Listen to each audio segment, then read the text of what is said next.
Bonjour mes amis. Mon nom est Jean-Marc Dubois, j'ai 42 ans. Je travaille dans le secteur commercial et j'habite dans une petite ville près de Lyon. Pendant de nombreuses années, j'ai voyagé à travers toute la France pour des réunions d'affaires et des négociations commerciales, passant parfois plusieurs jours, voire des semaines loin de chez moi, tandis que mon cœur restait à la maison avec ma femme Céline et notre fils Lucas. Si vous commencez à regarder cette histoire maintenant, respirez profondément, parce que ce que je vais vous raconter est quelque chose que je n'aurais jamais imaginé qui pourrait arriver dans ma propre maison, sous mon propre toit, pendant que j'étais en déplacement professionnel pour offrir une vie meilleure à ma famille.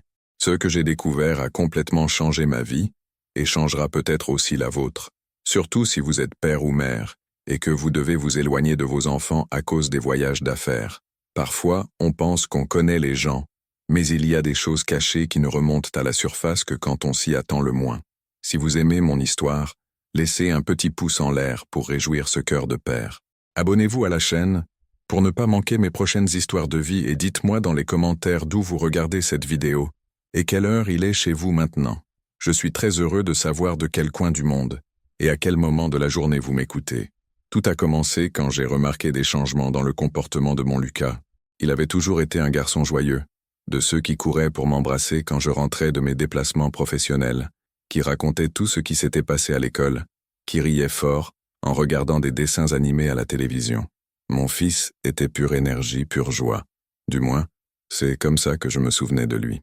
C'était lors d'un retour d'un voyage d'affaires plus long, presque 3 semaines entre Paris, Marseille et Bordeaux, pour des négociations importantes, que j'ai remarqué que quelque chose était différent. Quand je suis arrivé à la maison, Lucas est à peine sorti de sa chambre pour me recevoir. Quand je suis allé le voir, il m'a fait un câlin, mais il semblait distant, avec un regard que je n'avais jamais vu auparavant. J'ai pensé que c'était la fatigue. Peut-être qu'il avait sommeil. « Tout va bien, mon fils ?» ai-je demandé en ébouriffant ses cheveux comme je le faisais toujours. « Oui, papa » a-t-il répondu à voix basse, sans me regarder dans les yeux. Céline est apparue à la porte de la chambre. Il est comme ça ces derniers temps, un peu silencieux. Ça doit être l'âge. Il grandit, tu sais. Viens dîner. Le repas est sur la table. Ce soir-là, j'ai observé mon fils pendant le dîner. Il mangeait lentement, la tête baissée. J'ai remarqué qu'il regardait sa mère du coin de l'œil de temps en temps, comme s'il avait peur de faire quelque chose de mal. Et le plus étrange, il avait de profonds cernes sous les yeux, comme s'il ne dormait pas bien depuis longtemps. « Comment ça va à l'école, mon fils ?» ai-je essayé d'engager la conversation. « Normal ?» a-t-il répondu sans me regarder. « Et tes petits copains? Ton ami Thomas, il vient toujours jouer ici ?» C'est là que j'ai remarqué Céline qui fixait Lucas, qui a avalé difficilement avant de répondre. Parfois, après le dîner, je suis allé le coucher. Quand nous étions seuls, je me suis assis au bord du lit et j'ai demandé à nouveau si tout allait bien. C'est alors qu'il a pris ma main et a dit quelque chose qui m'a glacé le sang. « Papa, ne dis pas à maman que je t'ai parlé, d'accord ?»« Parler de quoi, mon fils ?» ai-je demandé, le cœur battant déjà à tout rompre. Mais avant qu'il ne puisse répondre, Céline est apparue à la porte. « Il est l'heure de dormir, Lucas. Demain, tu as école tôt. » La façon dont mon fils s'est recroquevillé dans le lit quand il a vu sa mère, ce n'était pas normal. J'ai embrassé son front et je suis sorti, mais ma tête tournait déjà à 100 à l'heure. Cette nuit-là, je n'ai pas pu dormir. Quelque chose n'allait vraiment pas. Je le sentais et j'ai décidé de faire plus attention dans les prochains jours avant de repartir en déplacement. Les jours suivants, je suis resté plus attentif à tout. J'ai remarqué que Lucas n'était plus ce garçon bavard que je connaissais. À l'école, la maîtresse, Madame Rousseau, m'a dit qu'il était devenu plus silencieux, moins participatif dans les activités de classe. « Il reste souvent seul pendant la récréation, monsieur Dubois », m'a-t-elle expliqué avec inquiétude. « Ce n'est pas comme avant. Lucas était toujours le premier à lever la main pour participer. À la maison, il passait la plupart du temps seul dans sa chambre, dessinant ou lisant. Quand je lui demandais si tout allait bien, il disait toujours que oui, mais ses yeux racontaient une autre histoire. Un après-midi, pendant que Céline était partie faire les courses, je me suis assis avec lui dans le salon et j'ai essayé de discuter. Au début, il a résisté, mais petit à petit, il a commencé à s'ouvrir un peu. « Mon fils, tu peux me raconter n'importe quoi, tu sais ça, non? Papa sera toujours là pour te protéger. » Il est resté silencieux un moment, tripotant nerveusement ses mains. Puis, d'une voix presque éteinte, il a dit « Je n'aime pas quand tu voyages, papa. »« Pourquoi, mon fils? Maman prend bien soin de toi, non ?» Il n'a pas répondu, il a juste baissé la tête. J'ai insisté un peu plus. « Lucas, Est-ce qu'il s'est passé quelque chose quand papa était en voyage? C'est alors qu'il a commencé à pleurer doucement. Je l'ai tiré dans mes bras et j'ai senti son petit corps trembler. Entre les sanglots, il a murmuré « Papa, ne dis pas à maman que j'ai pleuré, s'il te plaît. » Cela m'a brisé de l'intérieur. Quel genre de peur était-ce? Pourquoi mon fils aurait-il autant peur de sa propre mère? Lucas, est-ce que maman t'a fait quelque chose? Tu peux me le dire, mon fils. À ce moment-là, nous avons entendu le bruit de la clé dans la porte. Lucas s'est écarté de moi rapidement, a essuyé ses larmes avec ses mains et a complètement changé de posture. C'était comme s'il avait mis un masque. « Je suis rentré », a annoncé Céline en entrant avec les sacs de course. En nous voyant dans le salon, elle a souri, mais j'ai remarqué quelque chose d'étrange dans ce sourire. « Qu'est-ce que vous faites? On discute, juste, » ai-je répondu, en essayant de paraître naturel. « N'est-ce pas, mon fils ?» Lucas a hoché la tête sans rien dire et a demandé à aller aux toilettes. Quand il est revenu, ses yeux étaient encore rouges d'avoir pleuré, mais il essayait de le dissimuler. Pendant le dîner ce soir-là, j'ai observé l'interaction entre mon fils et ma femme, la façon dont il évitait de la regarder, comment il pesait chaque mot avant de parler, comment ses petites épaules semblaient porter un poids invisible. Céline, de son côté, agissait normalement, posant des questions sur l'école, commentant la météo, comme n'importe quelle mère le ferait. Plus tard, alors que nous nous préparions à nous coucher, j'ai interrogé Céline sur le comportement de Lucas. « Tu ne trouves pas qu'il est différent, plus silencieux, plus renfermé ?» Elle a haussé les épaules en appliquant de la crème sur son visage. « C'est une phase, Jean-Marc. Les enfants passent par ça.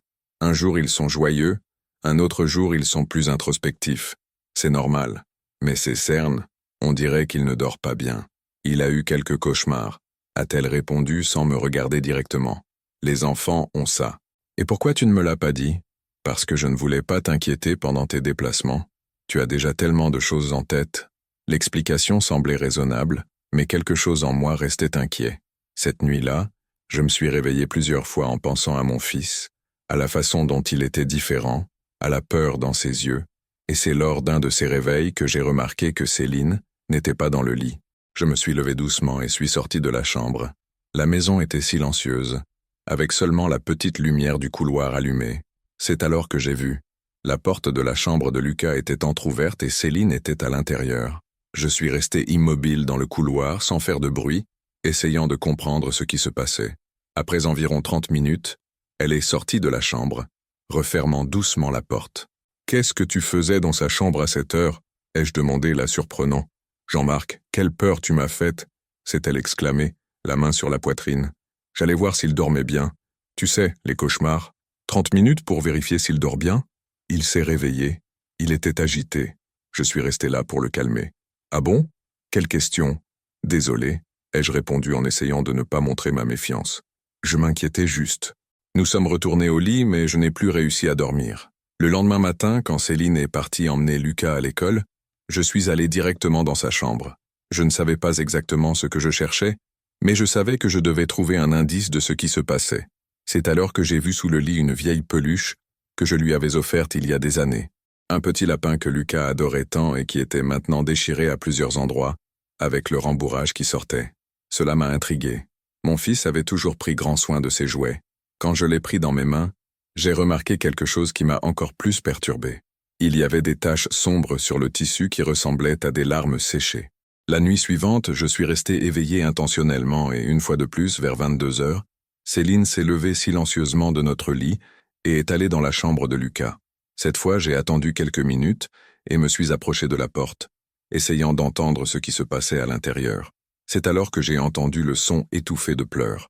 Mon fils pleurait doucement, comme s'il avait peur de faire du bruit. « Discipline !» j'ai entendu Céline dire d'un ton bas mais ferme. « C'est pour ton propre bien. » Qu'est-ce qui se passait derrière cette porte? Quel genre de discipline était-ce qui faisait pleurer mon fils au milieu de la nuit? C'est à ce moment-là que j'ai pris une décision qui changerait nos vies pour toujours. Le lendemain matin, sous prétexte que je devais régler des affaires pour l'entreprise, je suis sorti tôt de la maison. Ma tête bouillonnait de pensées et de doutes. Est-ce que j'exagérais? Est-ce que c'était vraiment juste une phase comme Céline le disait? Mais ces pleurs étouffés, cette peur dans les yeux de mon fils, je n'arrivais pas à me sortir ça de la tête. Je me suis rendu au centre-ville et suis entré dans un magasin d'électronique. Un jeune homme m'a servi et j'ai expliqué que j'avais besoin d'une petite caméra, discrète, qui pouvait être installée facilement et que je pouvais consulter depuis mon téléphone portable. « C'est pour la sécurité de votre maison, monsieur ?» a demandé le vendeur. « Oui », ai-je répondu en sentant un nœud dans la gorge. « Pour la sécurité de mon fils. » Je suis sorti du magasin avec une micro-caméra qui pouvait être facilement cachée. Le vendeur m'a expliqué comment l'installer et comment y accéder via l'application sur mon téléphone. Je n'aurais jamais pensé en arriver au point d'installer une caméra cachée dans ma propre maison pour surveiller ma propre femme, mais le bien-être de mon fils passait avant tout. Quand je suis rentré à la maison, Céline était dans la cuisine en train de préparer le déjeuner. Lucas était à l'école. C'était le moment parfait. « Tu as acheté ce dont tu avais besoin ?» a-t-elle demandé en remuant une casserole sur le feu. « Oui, j'ai tout réglé. » Ai-je menti en rangeant le sac avec la caméra dans la poche de ma veste. « Je vais prendre une douche. » Je suis entré dans la chambre de Lucas et j'ai regardé autour de moi, cherchant le meilleur endroit pour installer la caméra.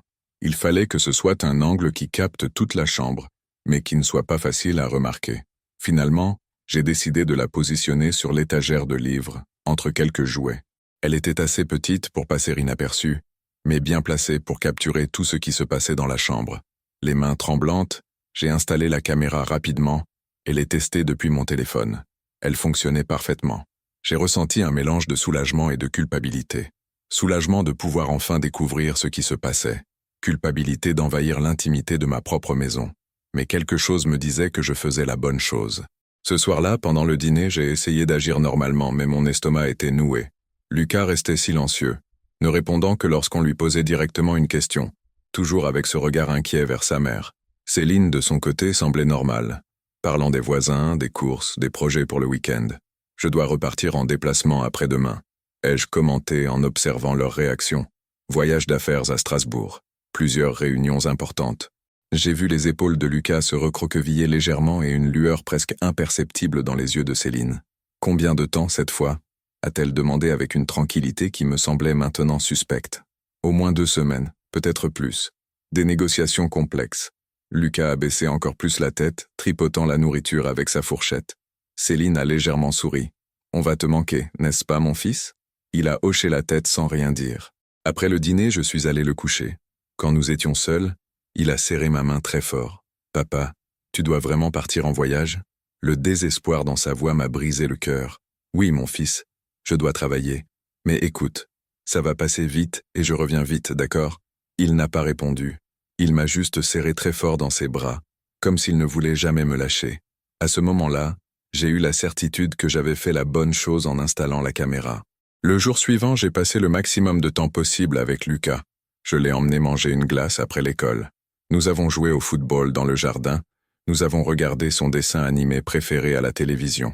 Je voulais qu'il sache que j'étais là pour lui, qu'il pouvait me faire confiance.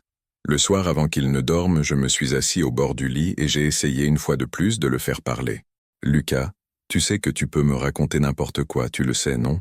Même si quelqu'un te dit de ne pas le dire. » Il a rapidement regardé vers la porte, comme pour vérifier si nous étions vraiment seuls. « Je sais, papa, » a-t-il murmuré. « Est-ce qu'il se passe quelque chose qui te rend triste ou qui te fait peur ?»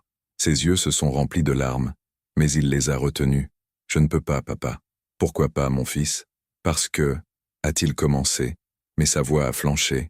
À ce moment-là, nous avons entendu des pas dans le couloir. C'était Céline qui s'approchait. « Il est l'heure de dormir, vous deux, » a-t-elle dit en se tenant à la porte. « Tu dois te reposer pour ton voyage demain, Jean-Marc. » J'ai donné un dernier câlin à Lucas et j'ai murmuré à son oreille. « Je t'aime, mon fils. Je vais toujours te protéger. » Quand je suis sorti de la chambre, Céline m'a suivi jusqu'à notre lit. Nous nous sommes couchés et après un certain temps, j'ai fait semblant de dormir. Environ 1 heure plus tard, quand elle a pensé que j'étais profondément endormi, elle s'est levée silencieusement et est sortie de la chambre. J'ai rapidement pris mon téléphone et ouvert l'application de la caméra. Mon cœur battait si fort que j'ai cru qu'il allait sortir de ma poitrine. Sur l'écran du téléphone, j'ai vu Céline entrer dans la chambre de Lucas. Elle a fermé doucement la porte derrière elle. Lucas était allongé mais éveillé, comme s'il attendait déjà cette visite nocturne. Je l'ai vu se recroqueviller dans le lit, tirant la couverture jusqu'au menton. « Maman, s'il te plaît, » a-t-il murmuré. « J'ai été sage aujourd'hui.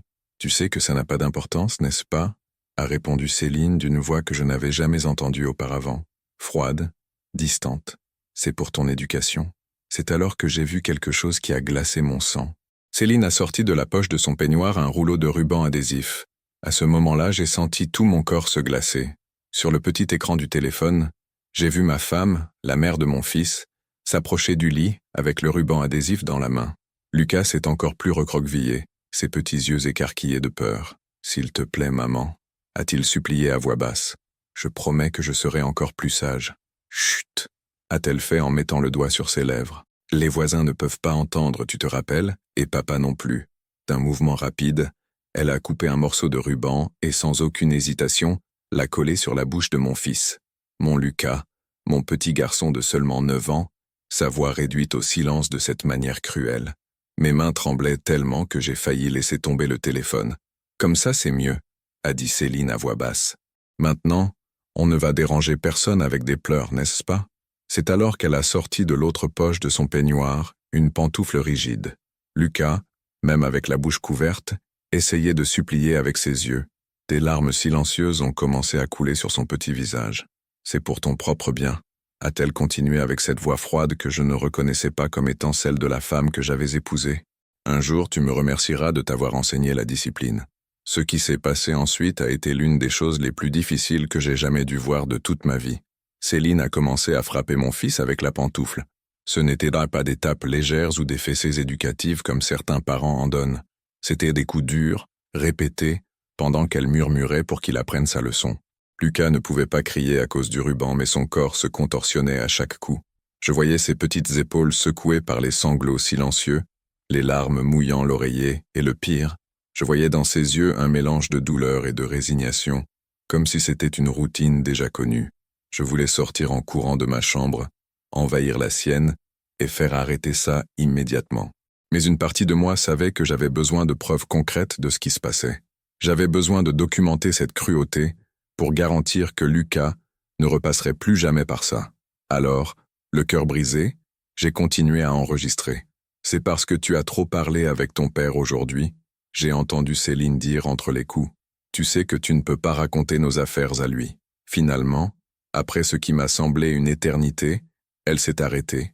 Lucas était recroquevillé dans le lit, son petit corps tremblant de sanglots muets. « Tu te souviens de notre accord ?»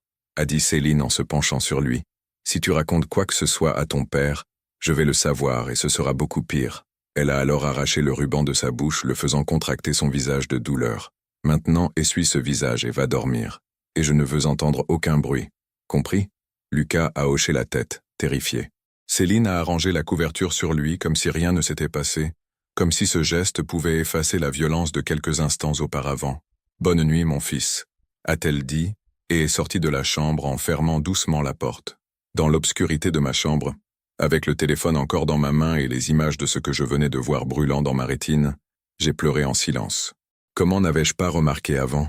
Comment avais-je pu laisser mon fils vulnérable pendant si longtemps?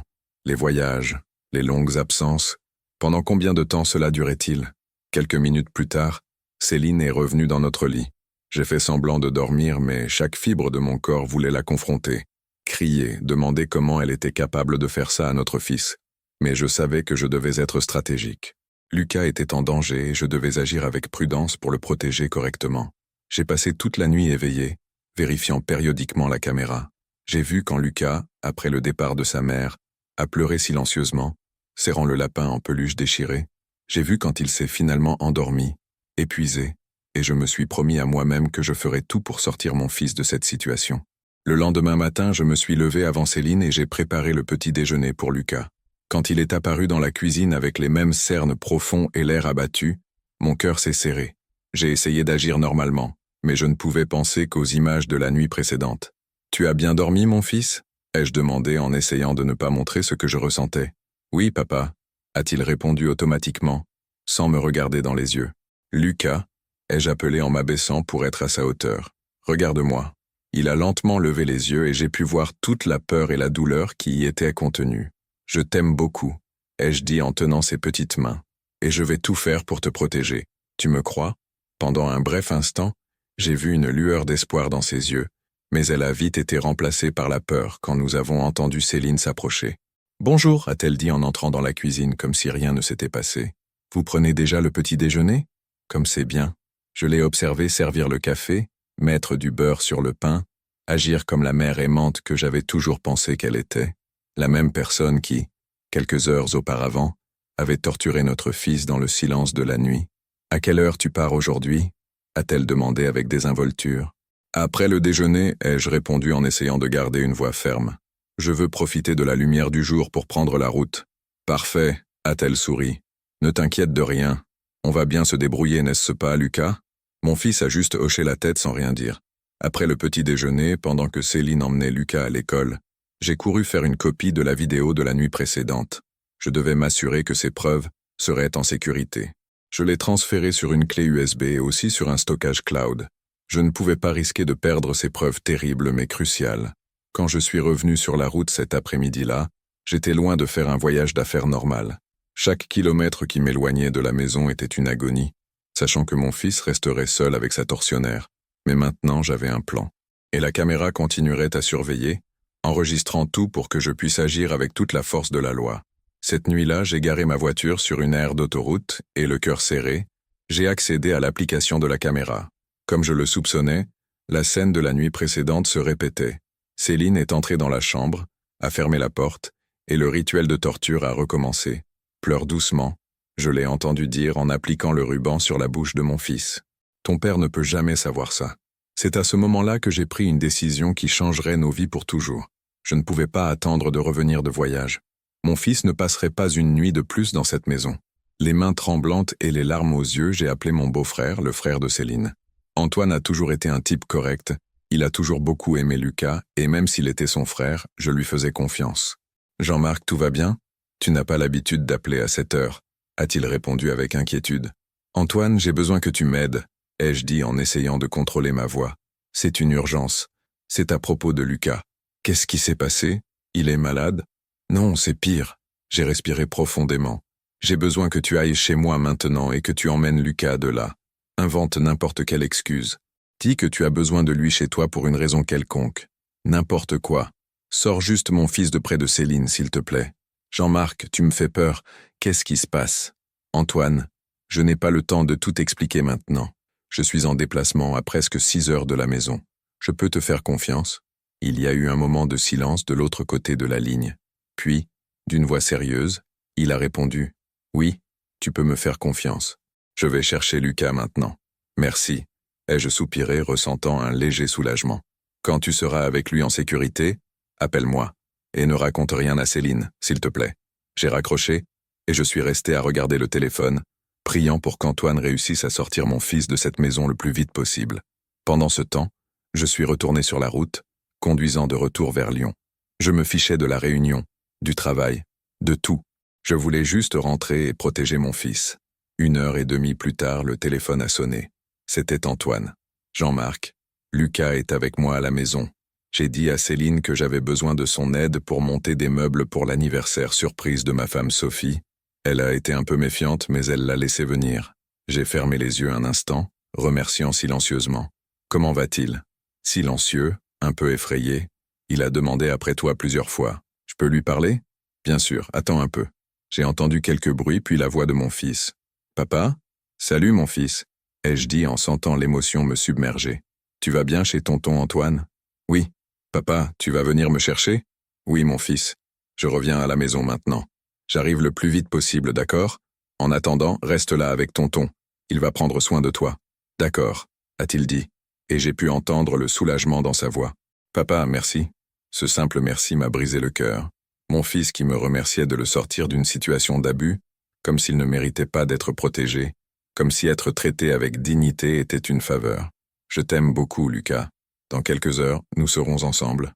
Après avoir parlé avec mon fils, Antoine est revenu au téléphone. Jean-Marc, tu vas me dire ce qui se passe ? Lucas a peur de rentrer à la maison. Qu'est-ce que Céline a fait ? Antoine, je sais que c'est difficile à croire, mais ta sœur, elle a abusé physiquement de Lucas. J'ai des preuves en vidéo. Il y a eu un long silence. Ce ne peut pas être vrai. Céline ne ferait pas ça. Moi non plus, je ne voulais pas le croire, ai-je répondu, la voix étranglée. Mais j'ai vu de mes propres yeux. J'ai installé une caméra dans sa chambre parce que j'ai remarqué que quelque chose n'allait pas. Elle attend que je dorme ou quand je suis en voyage et va dans sa chambre au milieu de la nuit. Elle met du ruban adhésif sur sa bouche pour qu'il ne fasse pas de bruit et elle le frappe. Ce ne sont pas des fessées éducatives, Antoine. C'est de la violence pure. Mon Dieu, a-t-il murmuré, clairement choqué. J'ai les vidéos. Je vais les montrer quand j'arriverai. Pour l'instant, j'ai juste besoin de savoir que mon fils est en sécurité. Il est en sécurité ici avec moi et Sophie. Tu peux en être sûr. Céline a déjà appelé 2 fois pour demander quand je vais le ramener. Qu'est-ce que tu lui as dit? Que j'avais besoin de son aide pour monter des meubles et qu'on allait passer à la pizzeria après. J'ai dit que je le ramènerai plus tard. Je ne sais pas si elle m'a cru, mais c'est tout ce que j'ai pu inventer. Merci, Antoine. Vraiment. Je dois arriver à Lyon vers le matin. Je vais directement chez toi. Je ne vais même pas passer à la maison avant. On sera là. Et Jean-Marc, je ne sais même pas quoi dire. Je n'aurais jamais imaginé que ma sœur soit capable de quelque chose comme ça.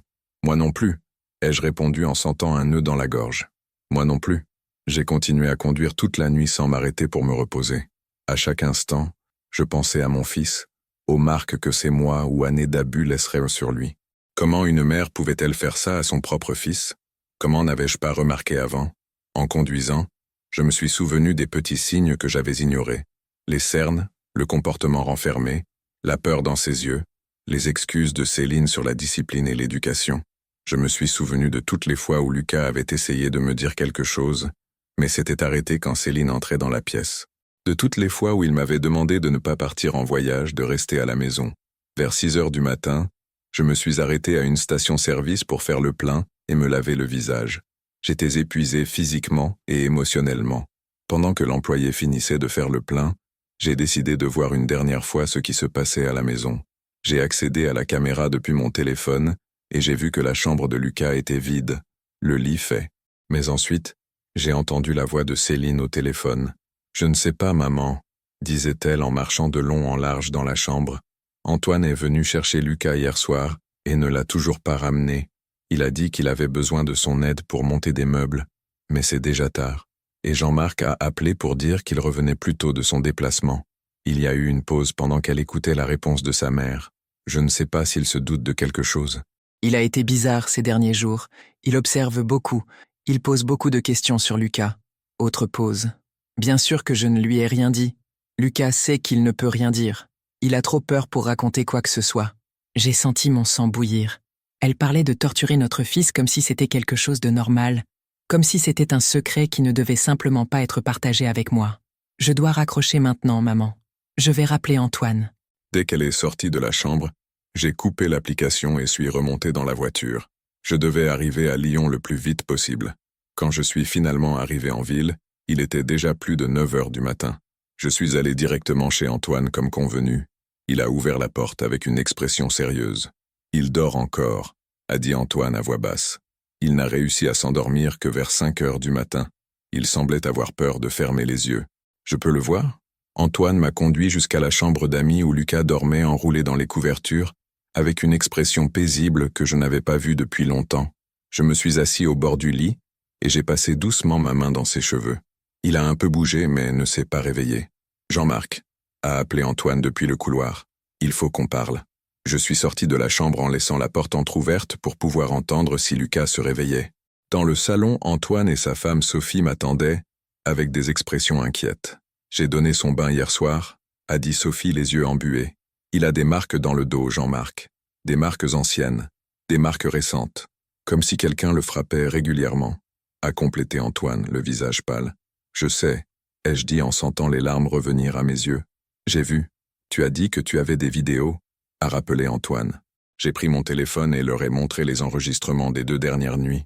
Sophie a dû quitter le salon en pleurant.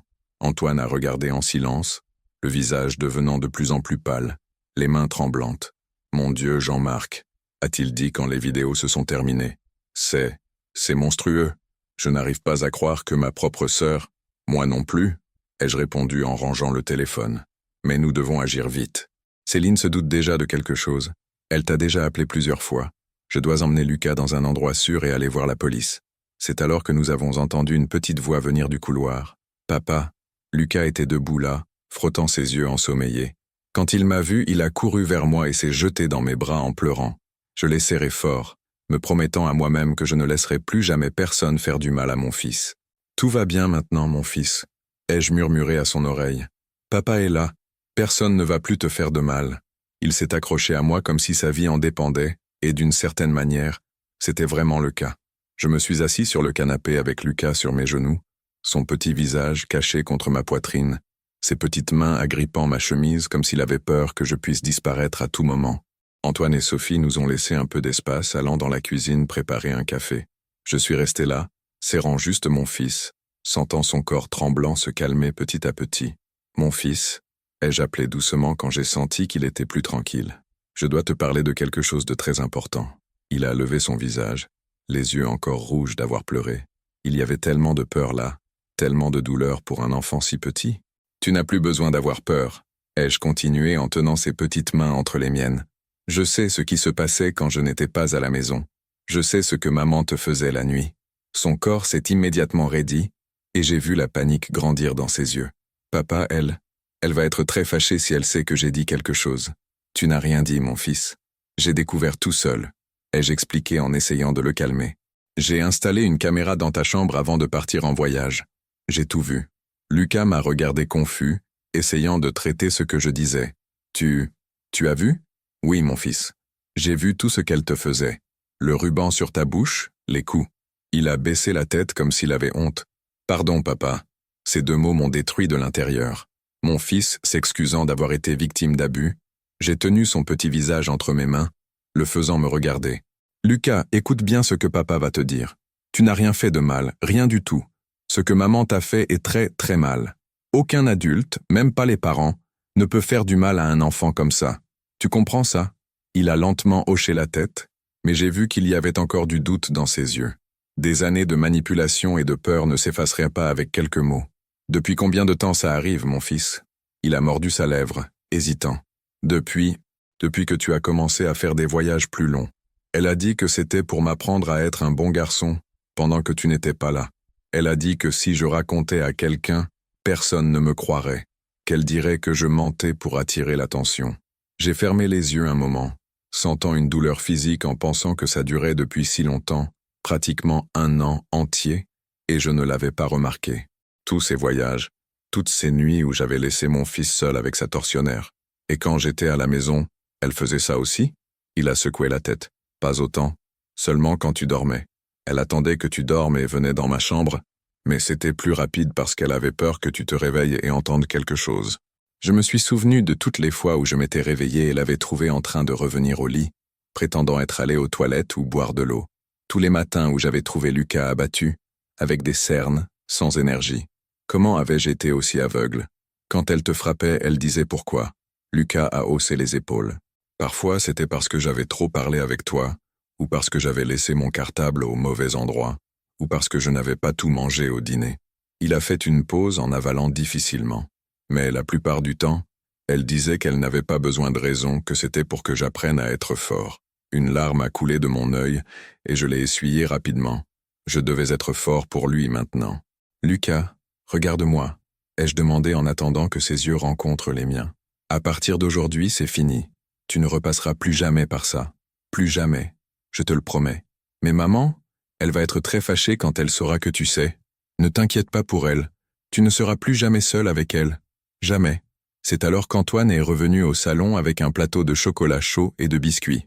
Sophie venait juste derrière, les yeux encore rouges d'avoir pleuré. « Regarde, Lucas », a dit Antoine en forçant un sourire. « Tante Sophie a fait du chocolat chaud pour toi. » Lucas a regardé le plateau, puis moi, comme pour demander la permission. « Vas-y, mon fils, tu dois avoir faim. » Il est descendu de mes genoux et est allé s'asseoir à la table, où Sophie l'a aidé à servir le chocolat dans une tasse colorée.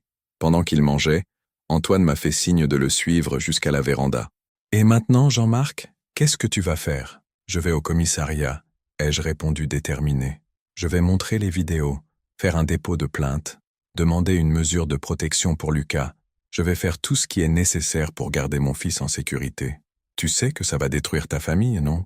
Que Céline pourrait aller en prison? » Je l'ai regardé sérieusement. « Antoine, je sais qu'elle est ta sœur, mais ce qu'elle a fait, ce qu'elle fait depuis des mois, ça a déjà détruit notre famille. Une mère qui torture son propre fils ne mérite pas ce titre. Et oui, si la justice décide qu'elle doit aller en prison, qu'il en soit ainsi. » Il a lentement hoché la tête. « Tu as raison. C'est juste difficile d'accepter que ta propre sœur soit capable de quelque chose comme ça. Mais Lucas passe en premier. C'est juste un enfant. » « Exactement, ai-je approuvé. Et je lui ai failli une fois. Je ne faillirai plus. Qu'est-ce que je peux faire pour t'aider? Tu m'aides déjà, Antoine, en nous donnant un refuge, en protégeant mon fils quand je ne pouvais pas. J'ai juste besoin que toi et Sophie restiez avec Lucas pendant que je vais au commissariat. Je ne veux pas qu'il passe par ça maintenant. Bien sûr, sans problème.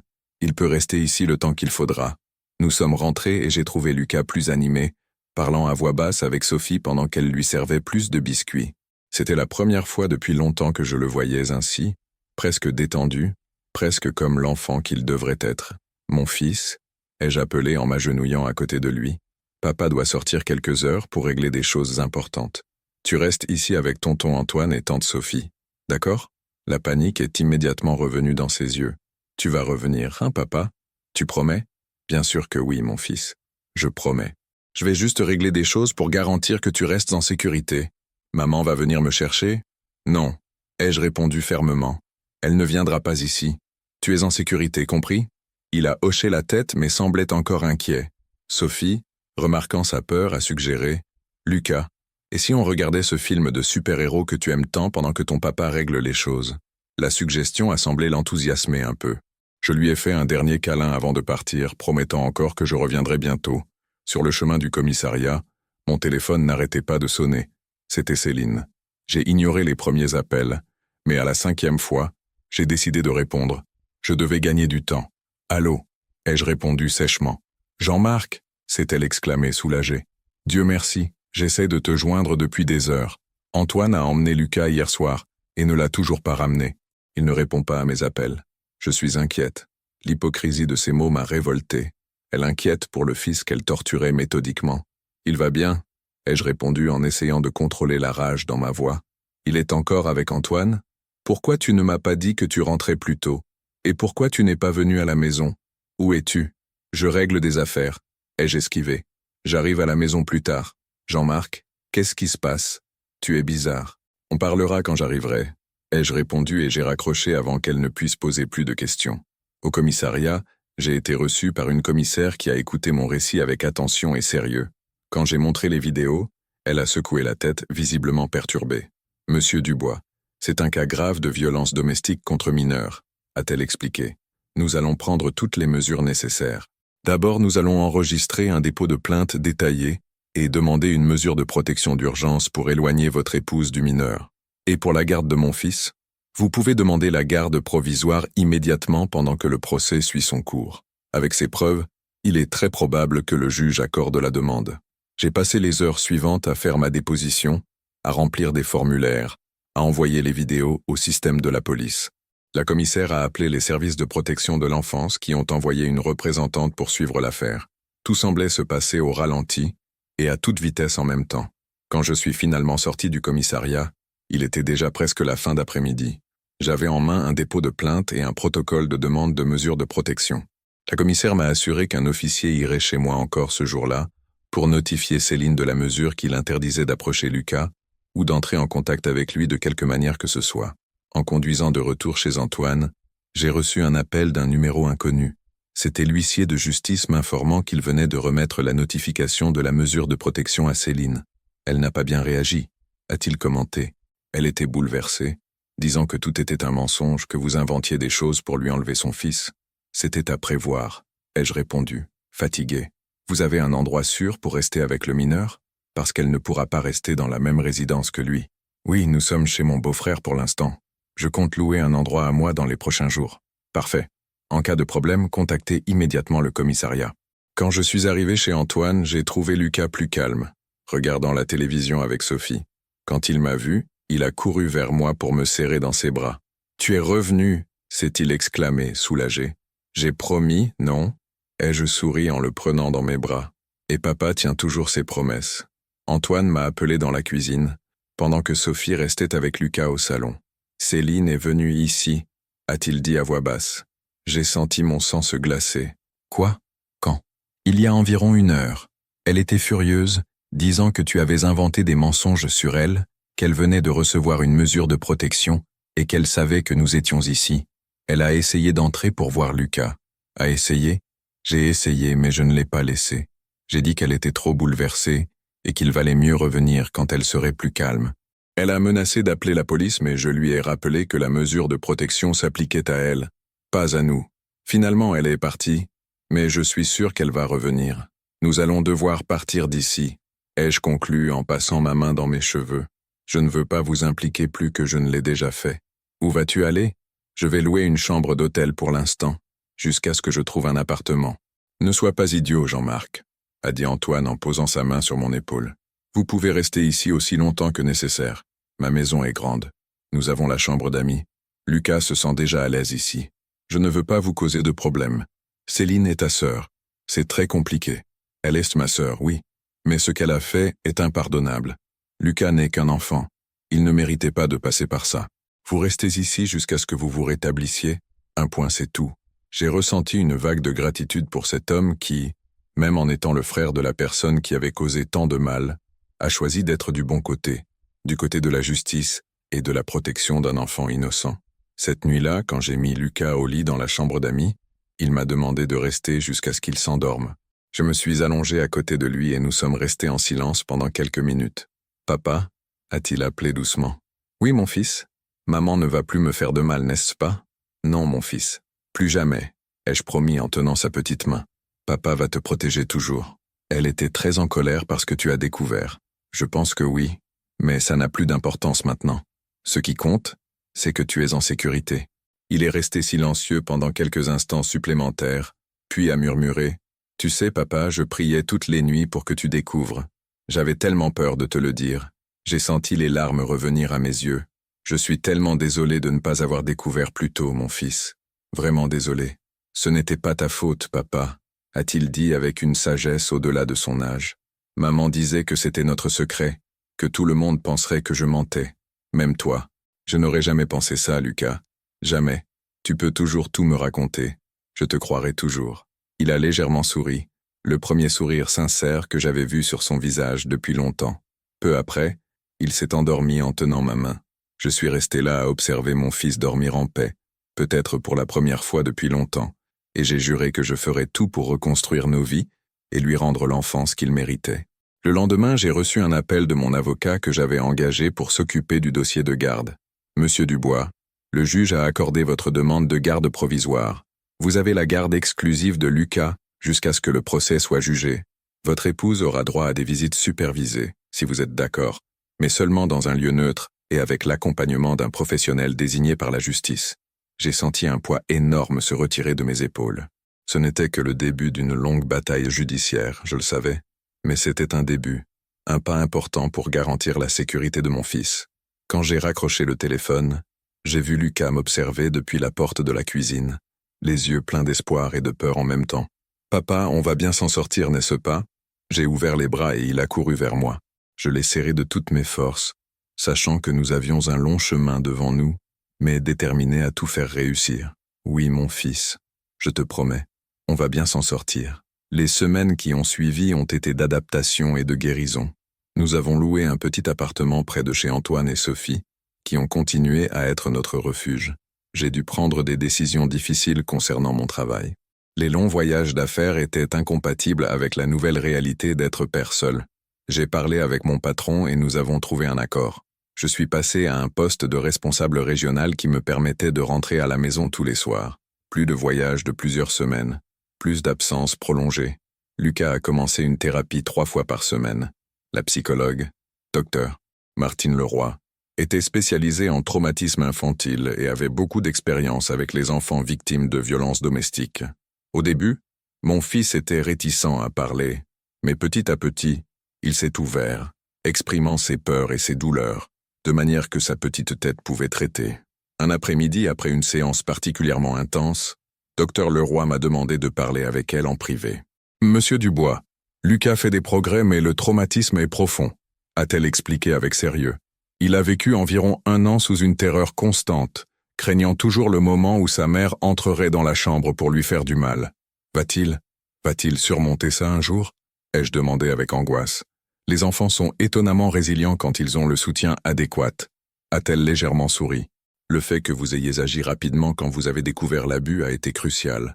Beaucoup d'enfants passent des années à être victimes parce que les adultes autour d'eux ne les croient pas ou préfèrent ne pas voir.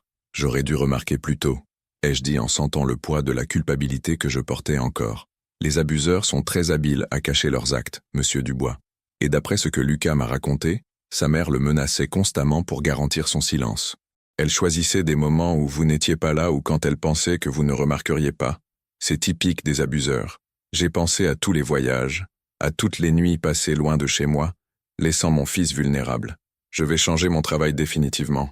Je ne veux plus faire de longs déplacements. C'est une décision importante, a-t-elle hoché la tête.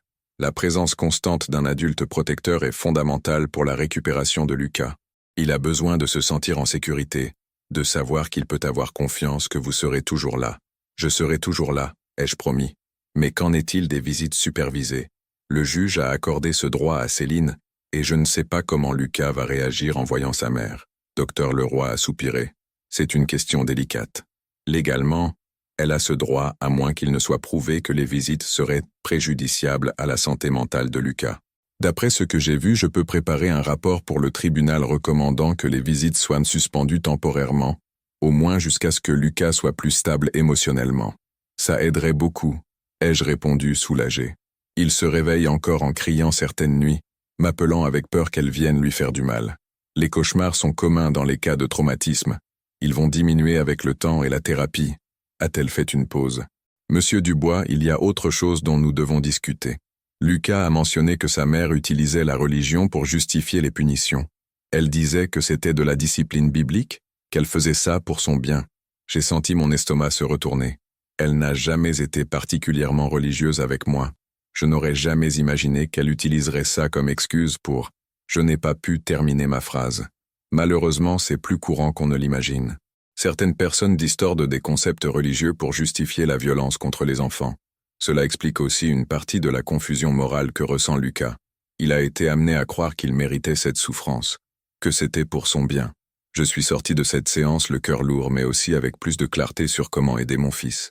Sur le chemin de retour, nous nous sommes arrêtés à la glacerie, un petit rituel que nous avions établi après les séances de thérapie. C'était notre façon de transformer une journée potentiellement difficile en quelque chose qui se terminait sur une note positive. Comment s'est passée la conversation avec Dr Leroy et aujourd'hui, mon fils? Ai-je demandé pendant qu'il léchait sa glace au chocolat. Bien, a-t-il répondu de façon plus ouverte qu'il ne le faisait d'habitude. Elle m'a appris à respirer d'une façon spéciale quand je commence à avoir peur. Et ça marche? Il a haussé les épaules. Des fois, quand ce n'est pas une très grande peur. Et quand c'est une très grande peur, qu'est-ce que tu fais? Je pense à toi, papa, a-t-il dit simplement. Je pense que tu vas me protéger maintenant. Ces mots simples ont fait monter les larmes à mes yeux. J'ai passé mon bras autour de ses épaules et les tiré près de moi. Toujours, mon fils. Toujours. Le soir, pendant que Lucas dormait, j'ai reçu la visite d'Antoine. Il semblait tendu, inquiet. Qu'est-ce qu'il y a? Ai-je demandé en lui offrant un café. Céline essaie de monter un dossier contre toi, a-t-il dit directement. Elle est allée chez notre mère aujourd'hui et j'étais là. Elle a dit qu'elle allait prouver que tu es un père absent, que tu as toujours laissé l'éducation de Lucas entre ses mains pendant que tu voyageais, et que maintenant tu utilises de fausses accusations pour lui enlever son fils. Fausses accusations? Ai-je répété, incrédule. J'ai des vidéos, Antoine. Des vidéos d'elle en train de torturer notre fils. Je sais, a-t-il essayé de me calmer. Je te raconte juste ce qu'elle prévoit. Elle dit qu'elle va trouver des témoins, voisins, familles, collègues de l'école de Lucas, qui vont dire qu'elle a toujours été une bonne mère, dévouée et aimante. Et ce que ces gens vont dire compte plus que les preuves concrètes de ce qu'elle faisait quand personne ne regardait. Jean-Marc, tu sais comment la justice peut être compliquée, surtout quand il s'agit de disputes de garde. Elle joue sur le fait que tu passais beaucoup de temps loin de la maison à cause du travail. J'ai passé ma main sur mon visage fatigué. C'est pour ça que j'ai déjà changé ma routine de travail. Je ne fais plus que des déplacements locaux maintenant. C'est bien, a hoché Antoine. Ça va aider à montrer au juge que tu es engagé pour le bien-être de Lucas. Mais ça ne devrait pas être nécessaire de prouver ça, ai-je argumenté frustré. Ce n'est pas moi qui frappais mon fils tous les soirs en lui mettant du ruban adhésif sur la bouche pour que personne n'entende ses cris. Antoine a profondément soupiré. Je sais, c'est révoltant, mais elle est la mère. Malheureusement, dans beaucoup de cas, le système tend à favoriser les mères, même quand il y a des preuves d'abus. Tu dois te préparer à une bataille difficile. Je suis prêt à affronter ce qu'il faut pour mon fils. Dans les jours qui ont suivi, J'ai reçu la notification que Céline avait déposé une demande de révocation de la mesure de protection et de la garde provisoire. Comme Antoine m'avait alerté, elle construisait un dossier basé sur mon absence supposée en tant que père due au voyage d'affaires. Sur conseil de mon avocat, j'ai commencé à documenter méticuleusement notre nouvelle routine. J'emmenais Lucas à l'école tous les matins et le cherchais tous les après-midi. Je participais à toutes ses séances de thérapie, aux réunions scolaires. Nous nous promenions ensemble le week-end. Je prenais des photos, gardais des reçus, demandais des attestations à l'école et à la psychologue. À la maison, Lucas continuait à avoir des cauchemars occasionnels, mais ils devenaient moins fréquents. Petit à petit, il redevenait l'enfant joyeux dont je me souvenais, même s'il avait encore des moments de peur soudaine ou de tristesse profonde. Un soir, pendant que je l'aidais avec ses devoirs, il m'a posé une question qui m'a pris par surprise. « Papa, maman ne m'aimait pas, n'est-ce pas ?» J'ai lâché le crayon que je tenais et me suis complètement tourné vers lui. « Pourquoi tu demandes ça, mon fils ?» Il a haussé les épaules, mais j'ai pu voir qu'il retenait ses larmes. Parce qu'elle me faisait tellement mal. On ne fait mal qu'aux gens qu'on n'aime pas, non? Comment expliquer quelque chose d'aussi complexe à un enfant de 9 ans?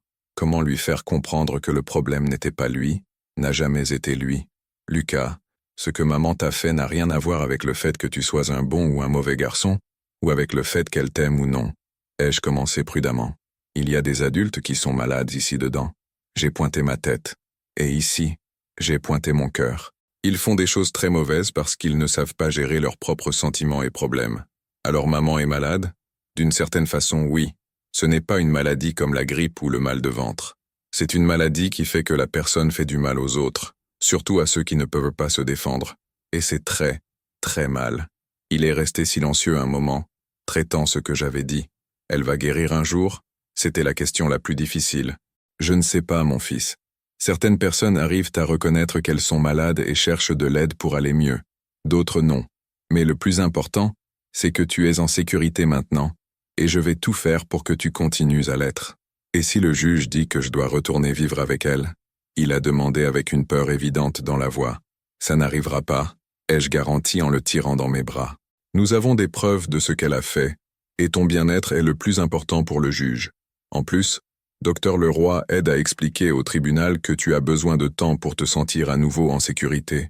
Cette conversation est restée en écho dans mon esprit pendant des jours.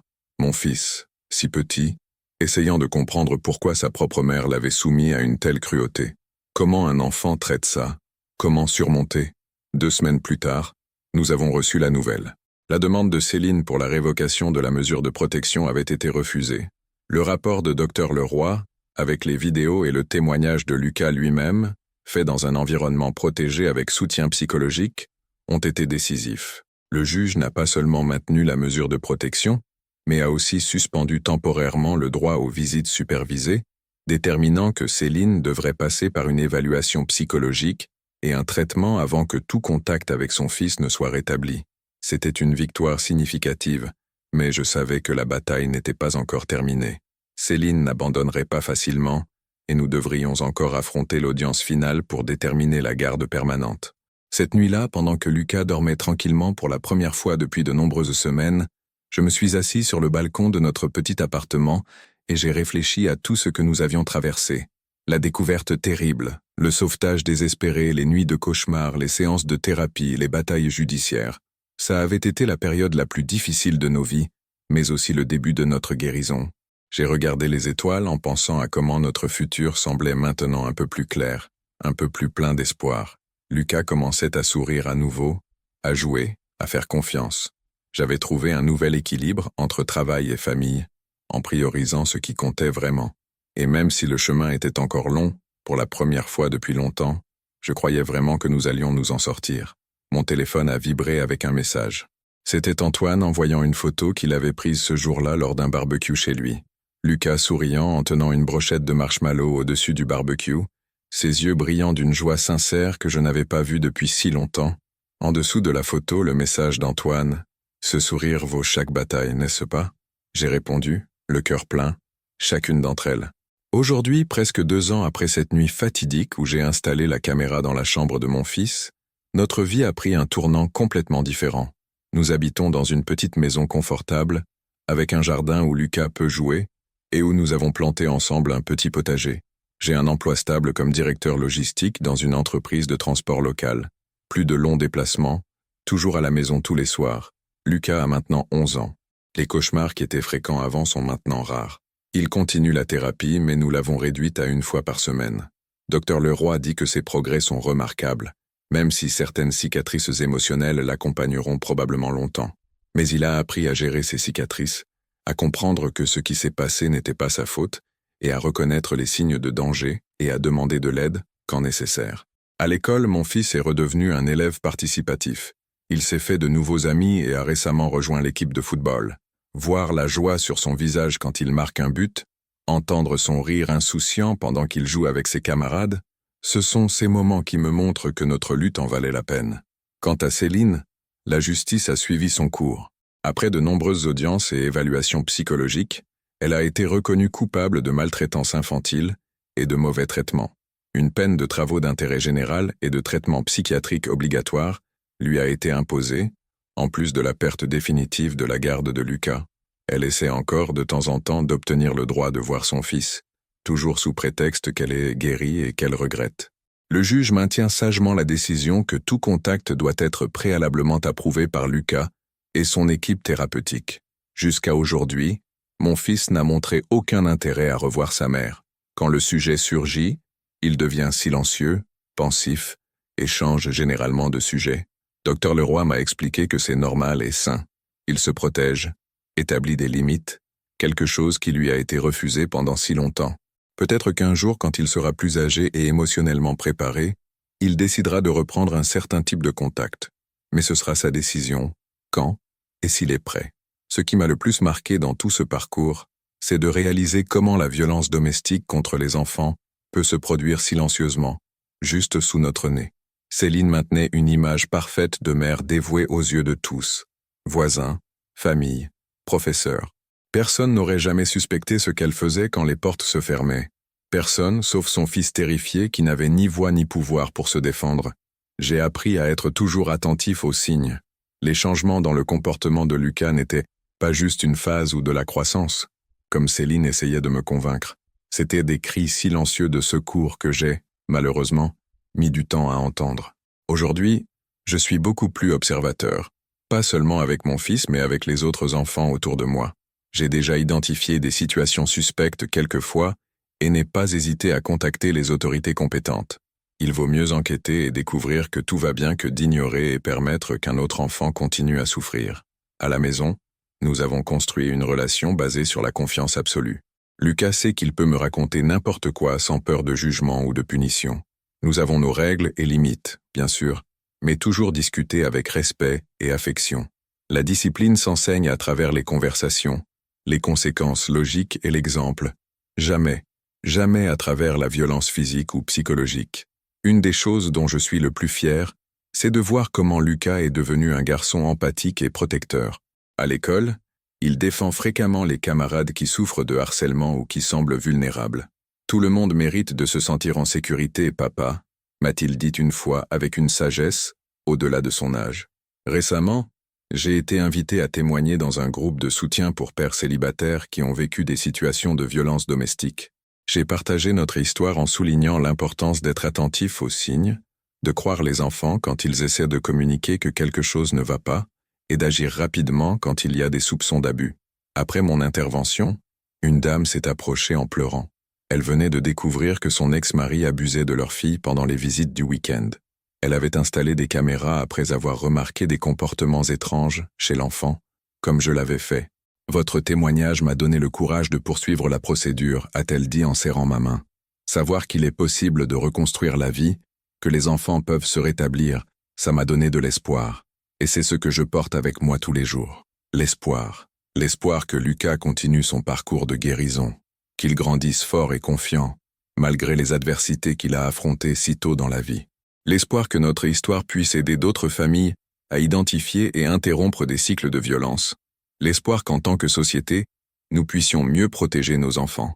Cette caméra que j'ai installée dans la chambre de mon fils n'a pas seulement documenté l'horreur qu'il vivait, elle a sauvé sa vie. Elle m'a permis de voir la vérité obscure qui se cachait dans ma propre maison et m'a donné les outils nécessaires pour le protéger. C'était un geste désespéré qui s'est transformé en salut. Aujourd'hui, quand je regarde Lucas jouer insouciant dans le jardin, courant après le ballon avec notre chien, un bâtard que nous avons adopté l'année dernière, je vois un garçon qui vit enfin l'enfance qu'il mérite. Les yeux qui portaient tant de peur brillent maintenant de joie et de curiosité. Les cernes profonds ont laissé place à des joues rosées. Le silence effrayant s'est transformé en rires et conversations animées sur ses journées à l'école, ses amis, ses rêves. Parfois, quand nous regardons la télévision ensemble, ou lisons une histoire avant de dormir, il se blottit dans mes bras d'une façon qui me rappelle à quel point nous sommes allés loin. Dans ces moments-là, je remercie silencieusement d'avoir suivi mes instincts cette nuit-là, de ne pas avoir ignoré les signes, d'avoir eu le courage d'affronter la vérité, aussi douloureuse soit-elle. Le parcours n'a pas été facile. Il y a eu des jours de désespoir, de doute, de culpabilité. Il y a eu des nuits où je me demandais si nous faisions des progrès, si nous réussirions un jour à surmonter complètement le traumatisme. Mais chaque petit pas en avant, un sourire sincère, une nuit sans cauchemar, un câlin spontané, me montrait que nous étions sur le bon chemin. Pour les parents qui me regardent, je laisse un conseil né de la douleur et de l'expérience. Faites confiance à vos instincts. Si quelque chose semble mal avec votre enfant, c'est probablement le cas. Les enfants changent de comportement pour diverses raisons, mais des changements drastiques, surtout quand ils impliquent la peur, le repli sur soi et des signes physiques comme les cernes ou les bleus, ne doivent jamais être ignorés. Parlez avec vos enfants. Soyez présents. Observez. Écoutez.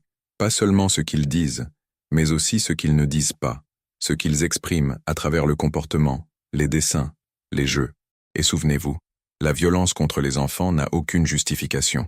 Ce n'est pas de la discipline, ce n'est pas de l'éducation, ce n'est pas pour leur bien. C'est de l'abus pur et simple. Et en tant que société, nous avons le devoir de protéger les plus vulnérables, de donner une voix à ceux qui souvent ne peuvent ou n'osent pas parler pour eux-mêmes. Notre histoire a eu une fin heureuse, malgré toutes les adversités. Lucas est en sécurité, il guérit, il grandit entouré d'amour et de respect. Toutes les histoires ne se terminent pas ainsi. Certains enfants passent des années, des décennies, une vie entière à souffrir d'abus parce que personne n'intervient, personne ne remarque, personne ne croit. Ne laissez pas ça arriver.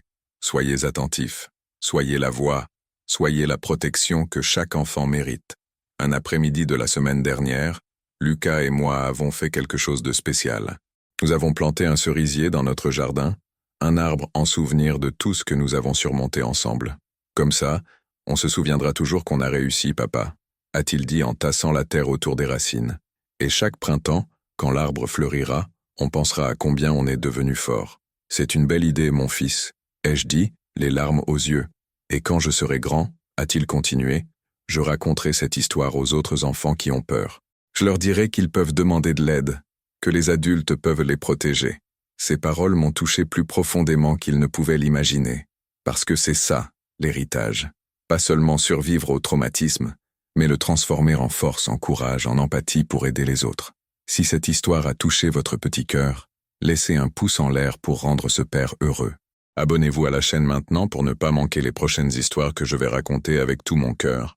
Et dites-moi dans les commentaires d'où vous regardez cette vidéo et quelle heure il est chez vous maintenant. Si vous connaissez un cas similaire au nôtre ou si vous avez déjà dû prendre une décision difficile pour protéger un enfant, partagez votre expérience. Ce père ici est très heureux de savoir de quelle ville vous êtes et à quel moment de la journée vous m'accompagnez, et aussi de pouvoir échanger des expériences qui peuvent aider d'autres familles. Un gros câlin de la taille de mon cœur. Que Dieu vous bénisse, où que vous soyez.